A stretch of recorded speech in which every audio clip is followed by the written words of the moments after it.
Hey y'all, what's up? Your girl G here. I know this video is coming a little bit late, and I was gonna do the whole shebang, record over there, do the whole setup over there by the window, but then when I really thought about it, I was like, this is really gonna be a quick recap. So if you obviously could tell, we're talking about Real Housewives of Potomac, and honestly, not that much happened in Real Housewives of Potomac this episode. So it's just like, I just want to hit some quick key points about what's happening with this season and what we, kind of expect going forward. And obviously just talk about the main thing, which is Candiace and Robyn. And Robyn, stop calling Juan. Stop it, okay? You looking crazy right now. But yeah, let's go ahead and get into Potomac. Long story short, Gizelle and Ashley are setting up for Kern's birthday. She's doing the triple 20s. And they basically start kind of having conversations about life. And Ashley basically was like, this will be the first time she's seen her mom's place in like 2 years, because y'all remember she didn't like old boy because he was slumming it over there. All he was doing was slinging dick and taking up space, obviously. And Michael felt some type of way, basically paying for a grown-ass man to do nothing. And the mama basically was like, it's just not that easy. And so Ashley was like, bro, this man doing all that stuff to her, and she's allowed it, but I still feel some type of way. So I've stayed away for 2 years. And I really feel like, why have we not dug more into Ashley like that? Because we know the whole divorce story is a schmooze. But I feel like that's something definitely more to dig into, like with the conversation with her mom and things like that. But Karen, speaking of her birthday, she's down there at the bar with Candiace and Wendy, while Mia, Robyn, and Nneka are over there by the pool. Karen and them, they get drinks or whatever, and then Karen talks to Candiace, and Candiace is still having this thing of like, I'm just not sure why me and Robyn are beefing right now. Like I don't understand why we're even in a fight. And of course they keep playing back the same, oh, Robyn's a fraud. And that is the thing, Candiace, like, you keep going back and forth with, I don't know why we're beefing, versus if her, she didn't, defend me and Chris. Like, pick which one, Candiace. But obviously, as the viewers, we know which one she should pick, which it should be F Robyn, especially Gizelle, but F Robyn and everything she stand for, because girl, you a lapdog. But yeah, no, and so yeah, she was talking about that, and then Wendy, she started talking about how her mama, needed surgery. They had to do, some type of scope or whatever. And that's what made her feel like, that's just why I'm just so sensitive to, the whole shrine situation, because, that's my mama. We only got one mom. And Candiace is like, right, I feel bad for Wendy, but I think she's conflating, the whole shrine issue with your mama needing surgery. And I'm not gonna lie, I didn't want to be the one. I was thinking it. I was definitely thinking it, but I didn't say it. When Wendy brought up her mom in the first place, when she was sitting there talking to Mia, and they were talking about the whole shrine situation, like last episode or a couple episodes back, I low-key was thinking, Wendy, girl, you trying to pull this whole, like, woe is me story for your mom. And I feel like she's trying to use that to like back her mama out of like the allegations that she was, preying on somebody's downfall in the shrine. And like, girl, Wendy, I see you. I don't know if it's we see you, but I at least see you, especially some other people. It kind of felt like you was trying to use that as like a spoonful of sugar to help the medicine go down.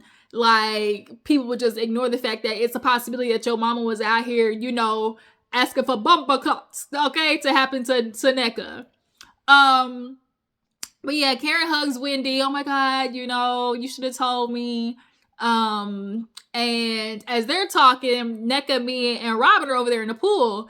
And this is where I was just so looking at Nneka like, girl, you really got played. The way you came in, have you not learned from the other girls' mistakes and trying, when you come in to go over there, everybody makes the same mistake. They come in and want to go team Green Eyed Bandits and get effed over every single time.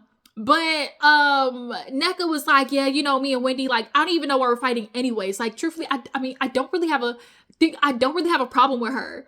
And it's like, now all of a sudden it's, oh, I don't really know why we're beefing. Like, I mean, I don't even know what the problem is. Like, what are you talking about? Like, you really came here with all that chess, and then all of a sudden it's, I don't know what we're beefing about. Like, it's very clear, Nneka, like, I get it. Maybe rookie move. You know, sometimes people get a little bewildered when the camera comes on, when you don't know, you have to battle with, okay, am I just gonna be who I really am, or am I gonna make TV? And sometimes people get caught up and feeling like, I gotta make TV, when, like, just ride your own horse. I get it, producers, I think, and of course Gizelle, Robyn, everybody knew that they were using Nneka as a distraction for the whole Candiace and Gizelle thing, because Gizelle, you ain't slick. Like, you really ain't slick. And so I feel like it definitely was a push for that. And also they needed another dark-skinned woman so they could try to fight these, you know, colorism allegations. But we already know what's up over there. So yeah, when they were over there talking, they finally called the girls up, and they are going to pay Karen. And although it was a cute little thing, it's giving real, we still got these supplies from when y'all supposed to paint y'all's coochies, and we gonna figure out a way to use them. Like, that's what it was given to me. I was like, they probably said this shit left over from when they were trying to paint the pools and didn't get a chance to. So the producers was like, shit, we gonna figure out something with this. Because Karen's 60th, I forgot I saw the tweet, and it was like, Karen's 60th should have been like a whole thing. Like, Karen's been on this show for a while. You know, she's the OG. Like, she deserved more than like a paint party in Austin, Texas. But I digress. So everybody goes through their paintings, and Robyn basically wins with her check mark, her little verification from Twitter that Karen paid for. And Karen basically finished with, oh, you know, Robyn, you know, I've always said that you were funny as hell. And, you know, once we get past this little, you know, back and forth that we have, you know, I would love to really get to know you. And Robyn was like, oh, you know, now we're like this. She's like, but until then, I'm gonna be on that ass. Basically, bitch, I owe you some licks because you've been coming for me for years. And that's what's so crazy about it, because this season really is, Robyn deserves to get her licks. And the longer you're on the show, the more you realize everybody's gonna have their season. And Robyn, you been half past dead for your season need to come. Cause for real, we got clear photogenic evidence of how you was acting in the past with people. Especially with Karen, relentless. Ashley, you showed up to her restaurant on some rah-rah, like, girl, you definitely are owed some licks. And then with Candiace, absolutely. So yeah, Karen said that, and she's like, you know, until then, you know, it's on site, basically. And so after that, the ladies got dressed and headed out. They went out to eat first, I think. Yeah, they went out to eat first. And so Ashley, this is where, you know, oh, messy Ashley coming to stir the pot. That's her usual thing. They all sit down at the table, they order food, la la la, and Ashley basically talks to Candiace about how she's confused. She's Confucius, because it's like, you say, you know, in the car yesterday, you was all crying and, you know, seemed really remorseful for where you and Robyn were at, but how you acting like that, but then attacking her on Twitter? And Candiace was like, girl, talk to my ass, because, like, I'm not finna talk to you. I'm not finna do it. So Ashley basically was like, well, fine then, get up and go. Like, get up and go then. She's like, you not finna push me out. And so it's when she used that, like, kind of language, it was giving real, she was trying to peep out Ashley, immediately was trying to get her off the scene, kind of. Like, girl, you not finna, don't try it, because we all know that Robyn, Gizelle, Ashley, she is a lint liquor, a right the middle line. Mia, she definitely gonna go over there with them. They are trying to definitely, with Giselle in charge, not give Candiace her due justice of a scene to get in Giselle's ears. And I think Giselle felt that heat from last time, and her feelings got hurt, and she don't want to experience it again. But tough titties, because you started it. As you start none, won't be none. And so Giselle, you want to sit here and play back and be all coy, like, oh, I'm getting attacked by Candiace. Robyn, same thing. Oh, I'm getting attacked by Candiace.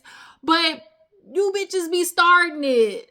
And everybody was like, oh, Candiace is so rough. No, Candiace just finished the job.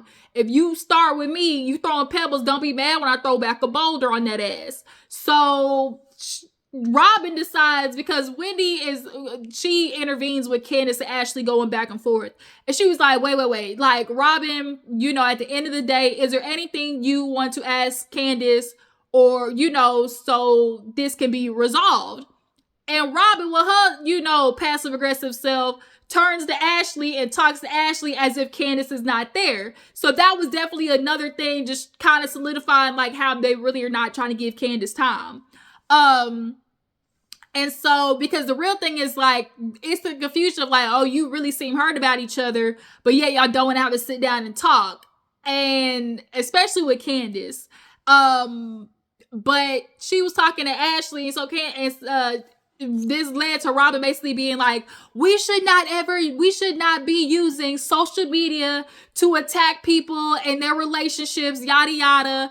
And Candiace is like, wait a minute, bitch, that's the same for y'all. Like, you use social media because we know that behind the paywall with Giselle and Robyn is where they definitely all have been distributing the mess, especially in regards to, Chris and that girl that had that fake, I had a baby mess by him. And then also with Giselle talking about what Chris did, all of a sudden now it's Robyn telling Candiace, oh, you shouldn't use social media. And Candiace got mad. The line is always moving, because it is. We know it is. Robyn gets up and goes call Juan. And every time she has these moments, I think Robyn constantly sets herself up for disappointment, because she goes to Juan and almost tests him, I feel like. She puts him in a predicament, or involves him and tries to give him the opportunity to step up and be a husband. And every time he's not going to do it. I feel like Robyn looks for a moment where she's just trying to give herself a little bit of hope that she is married to somebody in which she could get support from. But Juan is of no support to Robyn, like, at all. When I mean, like, zero zilch, I mean Nathaniel, nothing. Because every time she calls this girl, she called, first of all, camera off. He talking about he doing laundry, sketch. But she was like, yeah, the girls keep trying to force me to talk to Candiace. And he was like, man, Rob, just be the bigger person, just let her just listen, be the bigger person and listen to what Candiace got to say. And Robyn basically at confession was like, I really would like if just Juan would support me, but here he is telling me, oh, be the bigger person, and he know I can't be fake. Like, first of all, Robyn, it's not fake for you to actually sit down and talk to Candiace and address what the problem is. But you don't really want to address it because you know what you did. You flip-flop and pancake asshole. I just can't flapjack. So yeah, he once again burst her bubble of feeling like she was going to get a supportive husband. Robyn, get frozen and let it go. Juan don't like your ass, okay? Just understand that. So Ashley, Giselle tried to give Robyn some time. She go over there, and then every time Robyn goes somewhere, here come Mia. Mia is looking for a moment every single time. Then here go Nneka with her little 2 cents talking about, oh, Candiace, all Robyn is asking from Candiace is just a little bit of acknowledging, what she did, but she can't even do that. And it's like, what? I think Candiace very well acknowledges that she likes Robyn up. But what Candiace is trying to say is, I wouldn't have to do that if you bitches didn't start with me. Like, that's the problem. So, Mia and Ashley and all of them, they check on Robyn, and basically Ashley see Giselle too. Also, when she tried to give the advice, it was, oh, I think you shouldn't acknowledge it. Don't entertain it. Like, Giselle has decided, I'm gonna act like Candiace don't exist. And she wants Robyn to do the same. And then also, too, I think Juan is telling, this is what I truly think. I think Juan is telling Robyn to be cool with Candiace because he knows Candiace's mouth and he does not want to catch that wrath. He does not want to catch that embarrassment. He does not want to catch them licks, because if there's anything Juan is going to do, he is going to stir up some shit, kick up some dust, and leave all the conflict and drama for Robyn to try to clean up. And she'd be dealing with the licks, and I don't think he wants, because he know he got to be at the reunion this year. I think he's trying to be cool with Candiace because he ain't ready for them licks. That's how I feel. And he don't want to have to deal with the questioning and the girls coming after him. I think he's trying to be good with the girls to try to like pull the blanket over everybody not questioning his dumb ass. So yeah, all the girls that go to the drag show, they basically do a drag walk. Wendy came with her Mugler. The girls was in their Mugler phase. And as she's walking, Wendy did good, but the little step back and hip twist, I get what she was trying to do, but it was just so weird to me. But, it wasn't bad. And here go Nneka in the back talking about boo, boo, And Robyn was like, oh, if I was Nneka and Wendy did the things she did to me, I would have the same reaction. Shut up. So everybody goes. Mia, she did her little stripper twerk in a walk, how she landed her old man with a floppy penis. But she left him, okay? That money dried up, so she said, whoop, gotta go. And then Karen went, she crawled on the ground. Even though her mouth skills is retired, she still got a little freak-a-leak in her. And she won the drag situation. Yeah, long story short, Real Housewives of Potomac is playing games. Giselle's getting a slide this year, and so is Robyn. Point blank period. Next episode, we're going to see, Juan tap back in, and Mia's on that ass, and as should be, okay? Because Juan, he's just an asshole. You could tell he's a dick for no reason, and because he likes punching up on Robyn. And we just sit there look at Robyn like, stand up. You literally the only one making the money right now. You literally are dealing with a bum, a nigga who ain't got no job, ain't gonna get no job no time soon, and ain't got no bread. And he just causing wreaking you havoc. Girl, let it go. But yeah, you guys, so as far as Potomac and the future Potomac, it's giving real. If we had to choose between Giselle and Robyn, get rid of Giselle. Get rid of Giselle, get rid of Giselle, get rid of Giselle, get rid of Giselle. I feel like Giselle could go. I feel like Nneka could go. I feel like, I love Karen, but I feel like, I don't know, keep Karen as a friend. Keep Karen as a friend, but for sure get rid of, and Ashley. Ashley can go. Ashley ain't doing shit, but nothing. Her and that fake ass divorce story. Yeah. And the producers need to start pushing the girls to handle business, okay? Like, on these other franchises, they are making the girls confront each other, okay? So yeah, you guys, y'all drop down in the comments. Tell me what you feel about Real Housewives of Potomac, what y'all expect for in the future. Who do y'all think should stay? Who do you think should go?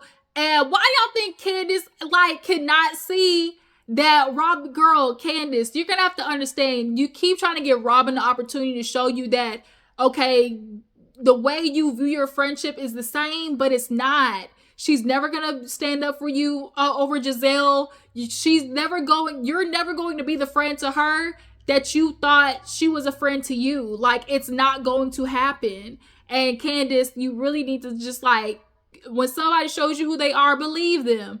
But Candiace is just hurt to the core with Robyn, and it just confuses the dog out of me. But yeah, you know, this season is wiggity whack, but you know, we just gonna let the season play out and hope, you know, by next time they get the hint that we want Giselle out of here, point blank, period. But yep, you guys, that's it. Y'all follow me on Instagram and Twitter, and I'll catch y'all next time. Deuces.